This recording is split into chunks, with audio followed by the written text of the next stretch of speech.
El libro de Lamentaciones. Es un libro único en el Antiguo Testamento que contiene 5 poemas de un autor anónimo que sobrevivió y ahora está reflexionando sobre el asedio babilonio de Jerusalén y la destrucción y el exilio que le siguió. Recuerda la historia completa en el libro de Segunda de Reyes. La caída de Jerusalén y el exilio era la catástrofe más horrenda en la historia de Israel hasta este punto. Recuerda, Dios le había prometido la tierra a Abraham. Le había dado a David victoria para hacer a Jerusalén la capital de Israel, y de David provino el linaje real de los reyes. Tenías la presencia de Dios ahí en el templo, donde los sacerdotes mantenían los rituales de adoración de Israel. Después de 500 años de toda esta historia, en el verano del 587 a.C., la ciudad cayó en las manos de Babilonia. Todo fue aniquilado y destruido. Así que el libro de Lamentaciones es un recordatorio del dolor y la confusión de los israelitas que sobrevivieron a esta destrucción. Ahora, los poemas de lamento que se encuentran aquí no son únicos en la Biblia. Hay muchos de ellos en el libro de los Salmos. Y estos poemas bíblicos de lamento hacen varias cosas. Son una forma de protesta. Son una manera de llamar la atención de todos, incluyendo la atención de Dios, a las cosas horribles que suceden en este mundo y que no deben ser toleradas. Son una manera de procesar las emociones. Así que en estos poemas el pueblo de Dios ventila su enojo y desesperación por la ruina causada por el pecado y el egoísmo de las personas. Y estos poemas son un lugar para dar voz a la confusión. El sufrimiento nos hace cuestionarnos acerca del carácter y las promesas de Dios, y nada de esto se ve como algo malo en la Biblia. Todo lo contrario, estos poemas de lamento le dan una dignidad sagrada al sufrimiento humano. Así que estas palabras humanas de dolor, que son dirigidas a Dios, se han convertido en parte de la palabra de Dios para su pueblo. El diseño de estos 5 poemas es muy intencional. Es parte del mensaje del libro. Los capítulos del 1 al 4 se conocen como acrósticos, que significa poemas alfabéticos. Cada verso poético inicia con una letra nueva del alfabeto hebreo, que está conformado por 22 letras. Ahora, esta estructura ordenada y lineal está en fuerte contraste con el desorden del dolor y la pena, mezclada con confusión que se expresa en estos poemas. Así que es como si el sufrimiento de Israel se explorara de la A a la Z y está intentando expresar algo inexpresable. Los capítulos del 1 al 2 tienen un verso por letra cada uno, lo que les da un diseño bastante similar, pero los temas son muy diferentes. Así que el capítulo 1 se enfoca en el dolor y la vergüenza de una figura llamada Señora Sión. El poeta personifica a la ciudad de Jerusalén como una viuda, también llamada hija de Sión. Y ella se sienta sola. Está angustiada por sus seres queridos, devastada. Nadie viene a consolarla. Es una metáfora muy poderosa. Y luego habla la señora Sión. Ella clama al Señor para que le ponga atención a su destino.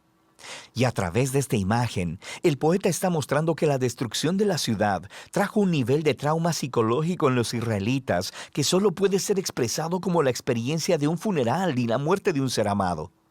El capítulo 2 se enfoca en la caída de Jerusalén y cómo ésta fue consecuencia del pecado de Israel y fue producida por la ira de Dios, la cual es una palabra clave en este poema. Es importante recordar que en la Biblia, la ira de Dios no es un enojo espontáneo y volátil. Los poetas y profetas bíblicos utilizan esta palabra para hablar de la justicia de Dios. Israel había entrado en un acuerdo de pacto con Dios, y durante siglos habían estado violándolo al adorar a otros dioses, perpetrando la injusticia y oprimiendo al pobre.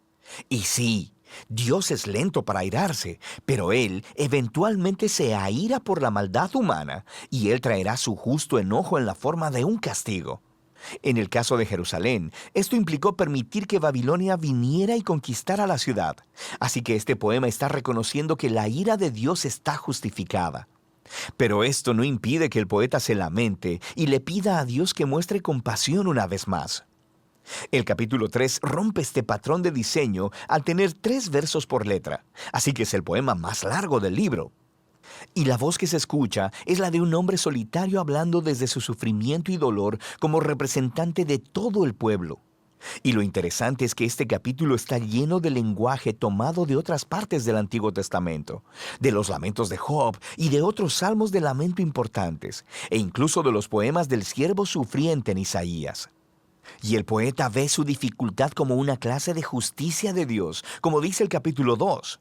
Pero paradójicamente, esto le da esperanza al poeta y lo lleva a ofrecer las únicas palabras de esperanza en todo el libro.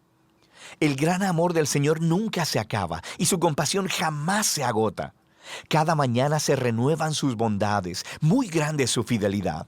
Por tanto, digo, el Señor es todo lo que tengo, en Él esperaré. El poeta razona que si Dios es lo suficientemente consistente para traer su justicia sobre la maldad humana, entonces Él también será consistente con su promesa de pacto de no permitir que la maldad tenga la última palabra. Así que para este poeta, el juicio de Dios es el semillero de esperanza para el futuro.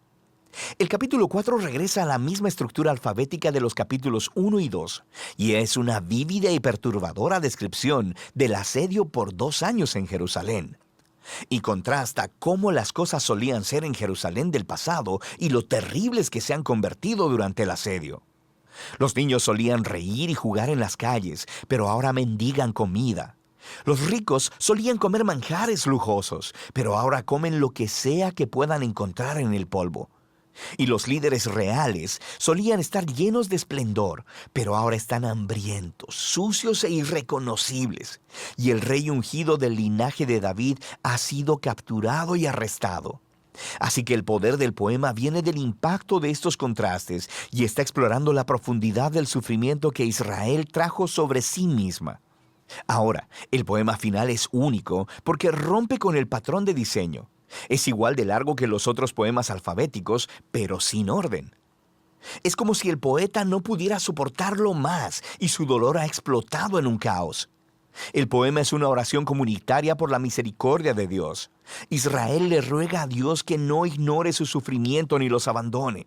Y el poema ofrece una larga lista de las diferentes clases de personas que fueron devastadas por la caída de la ciudad. Ellos le piden a Dios que no se olvide de estas personas y se lamentan en nombre de otros, dándole voz a su dolor. Sufrir en silencio simplemente no es una virtud en este libro. No se le pide al pueblo de Dios que niegue sus emociones, sino que alcen la voz de protesta para expresar sus sentimientos y derramarlos delante de Dios. El libro termina con algo parecido a una paradoja. El poeta reconoce que Dios es el Rey eterno del mundo, pero también que las circunstancias los hacen sentir como si Dios no estuviera por ningún lado. Así que las palabras finales del libro dejan esta tensión completamente sin resolver y pregunta, ¿a no ser que nos hayas desechado totalmente? Y el libro termina. El poeta no ofrece una conclusión linda y limpia, muy similar a nuestras propias experiencias de dolor y sufrimiento. La historia de la Biblia no termina aquí, pero este importante libro nos muestra cómo el lamento, la oración y el dolor son una parte crucial del camino de fe del pueblo de Dios en un mundo quebrantado. Y de eso trata el libro de Lamentaciones.